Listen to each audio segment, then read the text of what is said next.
If you think you know who you can trust, read this first. I've killed 47 people. Not with guns.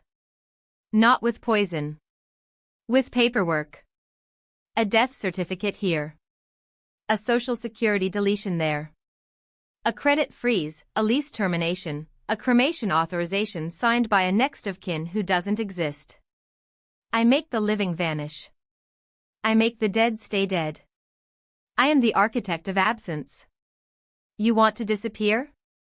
I'm the ghostwriter of your ending. 17 years. 47 clients. Witness protection dropouts. Abuse survivors with no police report. A lottery winner who couldn't handle the cousins. A man who faked his own drowning to escape a cartel, he's selling tamales in Oaxaca now, sends me a postcard every Christmas. No return address. Smart. I don't ask why. The why is expensive. The how is my business. My business is a storefront in a strip mall between a vape shop and a taxidermist. Legacy transition services. Estate planning. Probate consulting. The sign is beige. The waiting room smells like lemon furniture polish and regret. Nobody walks in by accident. They find me through a lawyer who owes a favor. A therapist who sees the bruises. A bartender who hears too much. They sit in the chair across from my desk, always the same chair, always the same trembling hands, and they say the words, I need to not be me anymore. I charge $30,000. Half up front. Half when the obituary publishes. Cash. Crypto. Once, a woman paid in her grandmother's jewelry. I kept the brooch. It sits in my top drawer. I don't know why. My phone rings at 3:14 a.m. on a Tuesday. The voice is distorted. Voice modulator. Cheap one. Legacy transition services? This is legacy. I need a full erasure. Identity, assets, digital footprint, biological trace. The works. 30,000. 15 now. Done. When can we start? Tomorrow. 9 a.m. Come alone. No phone. No car. Walk. Tomorrow. 9 a.m. Click. I've done this enough to know the rhythm. The fear. The excitement. The guilt. The weird, bubbling relief that they're finally doing it, they're really doing it. I prep the file. Blank death certificate. Blank cremation authorization. Blank social security claim. I have a notary on retainer, a coroner who owes me, a crematorium that doesn't ask questions if the body weight matches the paperwork. The body is the hardest part. Unclaimed veterans. John does. People who die alone in boarding houses with no next of kin.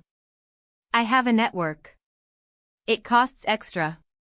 The clients don't ask where the bodies come from. They don't want to know. At 8:55 a.m., the door chimes. I don't look up from the file. Leave the phone in the bowl by the door. Keys on the hook. Wallet in the tray. Silence. Then the sound of compliance. Plastic clatter. Metal jingle. Leather thud. Sit. They sit. I finally look. The air leaves my lungs. My wife. Mara. My wife of 14 years. The woman who makes terrible coffee and laughs at her own jokes before the punchline. The woman who held my hand through my mother's funeral, through my father's stroke, through the miscarriage at 16 weeks that we never named but buried anyway under the oak tree in her parents' yard. She's wearing the blue sweater. The one I bought her for our 10th anniversary. The one she said made her eyes look like the ocean. Her eyes are not the ocean. Her eyes are flat. Gray. Calculating. She doesn't flinch. Mara, I say. My voice cracks. What is this? She folds her hands. Her nails are manicured. Shell pink. She got them done yesterday. I remember because she texted me a photo. Asterisk treat yourself, she said. You work too hard asterisk. Mr. Vance, she says. Let's discuss the package. Don't. The word tears out of me. Don't do this. Not here. Not like this. Full erasure. Identity, assets, digital footprint, biological trace. The works. She recites it like a grocery list. 30,000. 15 now. 15 on publication. Mara, please. Talk to me. What happened? Who hurt you? Was it me? Was it something I did? She smiles. It's a terrible smile. It doesn't reach her eyes. Oh, honey. You didn't do anything. That's the problem. I don't understand. You're the asset. Not the client. The words hit me like a physical blow. I stagger back against my filing cabinet. The metal digs into my spine. The client, she continues, smooth as polished stone, is your brother. Julian. My brother. My golden brother. The one who got the charm, the brains, the trust fund, the family business. The one I bailed out of 3 DUIs, 2 failed startups, and a gambling debt that would have broken a cartel. Julian, I repeat. It tastes like ash. He hired me 6 months ago. Said you were becoming unstable. Paranoid. A liability to the family trust. He wanted you gone. Quietly. Permanently. No. I shake my head. No, Julian wouldn't. He's my brother. He called me Sunday. We talked for an hour. He asked about the business. He laughed about that terrible podcast you hate. Julian calls you every Sunday. He's called you every Sunday for 3 years. Same time. Same duration. He records them. She pulls her phone from her pocket, not the one in the bowl, a second one, a burner, and taps the screen. He has a very thorough file. Medical records. Therapy notes. The prescription for the Xanax you don't take but keep just in case. The search history. Asterisk how to disappear completely. Best countries for extradition. How to fake your own death asterisk. My stomach drops through the floor. I did those searches for clients, I whisper. For work. For the job. Of course you did. Her voice softens. Almost gentle. That's what makes it perfect. The narrative writes itself. Troubled businessman. Midlife crisis. Secret debts. Vanishes into the night. Body found weeks later, dental records match. Case closed. Trust distributed. Julian gets the controlling share he's always wanted. I get the life insurance payout and the house in Maui. She says it like she's reading a weather report. And you, I choke out. You get what? Freedom? I get everything I've wanted since I was 22 years old and married a man who loved his ghosts more than he loved me. The words land like stones. Ghosts? Your clients. The ones you save.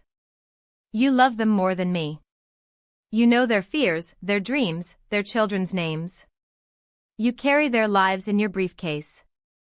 You come home smelling like lemon polish and other people's endings. Her voice cracks, just once. I asked you once, just once, to tell me about one of them. Not the details. Just what it feels like. To hold someone's death in your hand.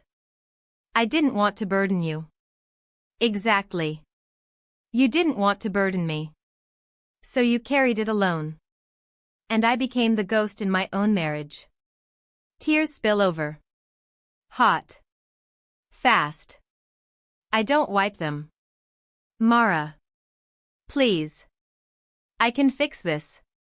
Whatever Julian offered, I'll double it. Triple it. We can run. Together. Really run. Not fake. Real. New names. New life. Just us. She studies me. Head tilted. Bird-like. You'd do that? Leave it all? The business. The power. The control? I'd leave everything for you. You know that. Do I? The question hangs between us. Heavy. Sharp. I think of the brooch in my drawer. The postcards from Oaxaca. The 17 years of making people disappear, and the one person I never made space for. Yes, I say. You do. She's quiet for a long moment.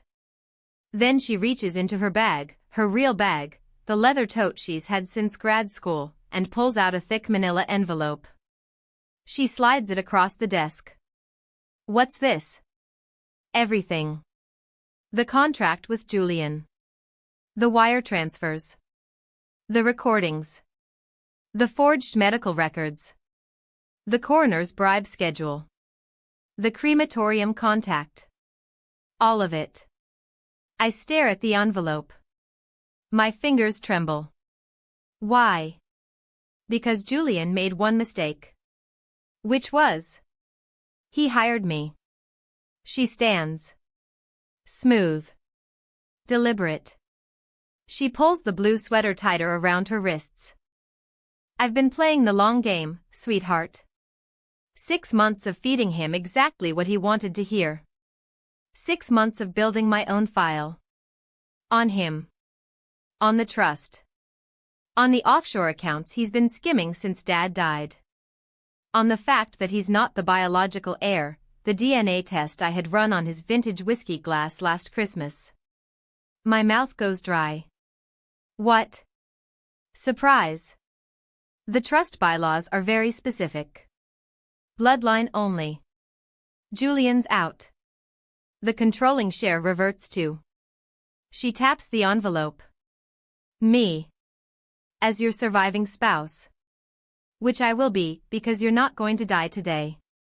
You knew? All along? I married a man who erases people for a living. Did you think I wouldn't learn the trade? She walks to the door. Pauses. Hand on the knob. Oh, and honey? The brooch in your top drawer. The one from the jewelry payment. It's a tracking device. Julian's PI planted it 3 weeks ago. You might want to check your car, your phone, your laptop bag. She opens the door. The chime rings. Cheerful. Mocking. Happy anniversary, by the way. 14 years tomorrow. I got you something. It's in the safe deposit box. Box 47. He's in the envelope. She's gone. The door swings shut. Silence. I sit there for a long time. The fluorescent lights hum. The taxidermist next door sneezes. A car alarm chirps outside. Slowly, deliberately, I open the envelope. Contracts. Bank statements. Audio transcripts. Photos. A USB drive. A key on a frayed ribbon. And a note, handwritten in Mara's looping script. Asterisk, I didn't marry a ghostwriter. I married a man who brings people back. Subscribe to Betrayal and Revenge for more unbelievable stories of betrayal and karma.